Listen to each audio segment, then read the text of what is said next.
Hi hello welcome to my lifestyle. তো আশা করি তোমরা ভালো আছো, আমিও ভালো আছি। এবং ব্যাপারটা হচ্ছে কি, হ্যাঁ, অর্ণব বাবুকে নিয়ে কথা। অবশ্যই আমি কিছু ব্লগ দেখলাম যেটাতে বলা হচ্ছে অর্ণব বাবু কেন একটা স্টেপ নেয়নি, এই কদিনে কেন স্টেপ নেয়নি। ঠিক আছে, আমি ব্লগ দেখেছি, নাম বলবো না, কিচ্ছু বলবো না। তো যাই হোক, দূর বাবা কেমন আসছে, দাঁড়াও একটু এটা, আমাকে বেরাতেও হবে, ঝটপট করে ছাড়ি। তো যে ব্লকাররা বলছে অর্ণববাবু কী করেছে এতদিন, কোনো স্টেপ নেয়নি কেন।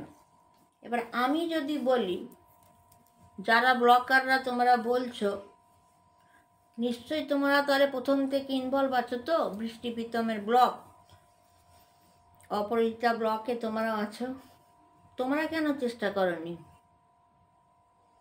খালি মুখে বাতিয়ালা মারলে হবে? ক্যামেরার সামনে বসে গেলে বসে বসে সব এমএলএ হয়ে যাচ্ছে, কে অ্যাডভোকেট হয়ে যাচ্ছে, কে বিশাল বড় সায়েন্টিস্ট হয়ে যাচ্ছে। কেন ওই লেকচারটা না মেরে অর্ণববাবুর সঙ্গে কন্ট্যাক্ট করো না? আমি কথা বলেছি, আমার বলার রাইট আছে, আমি এই জন্য বলছি। এটা মিডিয়া, আরে 100%-এ 30% তো সত্য বলেছি। দুর্গাপুরটা তো কারোর বাবার কেনা না, দুর্গাপুরে তো আমারও অনেক রিলেটিভ আছে। প্রথম থেকে যখন যেগুলো যেগুলো বলে এসছি, সেগুলো যদি মিথ্যে হতো নিশ্চয়ই কিছু একটা আমার কাছে কমেন্ট আসতো। একদম প্রথম থেকে যে বৃষ্টির অর্ণবের সঙ্গে বিয়ের হওয়ার আগের থেকেই প্রীতমের সঙ্গে লিঙ্ক, তবে তো তুই তুকারি।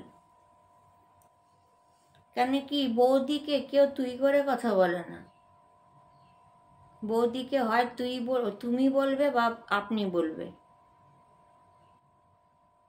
তুই বলে কথা না। প্রেম লীলাটা প্রীতমের সঙ্গে আগের থেকেই ছিল। এবারে পুরো গেমটাই হচ্ছে প্রীতমের। কি, প্রথমে বন্দুক রাখলো বৃষ্টির ঘাড়ে, বৃষ্টির ঘাট থেকে বৃষ্টির থ্রু দিয়ে তারপর তার মায়ের ঘাড়ে।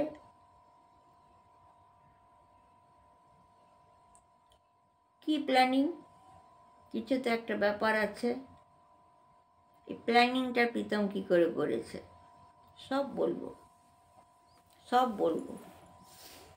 তো যাই হোক, প্রথম থেকে আমি যখন বলেছিলাম যে ও যে বলছে আমাকে অত্যাচার করে, মারে, ছ্যাঁকা লেগে যায়, আমাকে খেতে দেয় না, আমাকে অমুক করে, আমি তো প্রথম থেকেই বলে আসছি ছ্যাঁকা ফ্যাঁকা কিছুই না। ছ্যাঁকার দাগ কোথায়? ওই তো অত্যাচার করতো অর্ণব মণ্ডলের সঙ্গে কলকাতাতে। যাই হোক, এটা তো অনেক দূরের কথা। রিসেন্টে আসি, দুর্গাপুর আসা কেন এলো এটা তো জানতে হবে। প্রথমেই বলি আমি, যারা বলছো অর্ণব বাবুর মান সম্মানের ব্যাপার আছে, ওকেও 2 বছর লেগেছে প্রমাণ জোগাড় করতে। কেন কি ভাই নিয়ে পালিয়েছে, কারেন্টটাও গেল।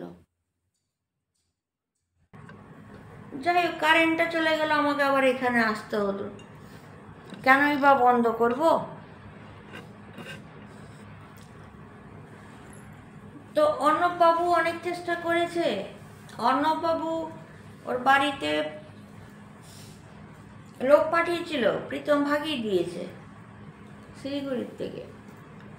অর্ণববাবু ছেলের জন্য ফটকা মিষ্টি পাঠিয়েছিল, ওইটাও রিটার্ন ব্যাক করেছে প্রীতম।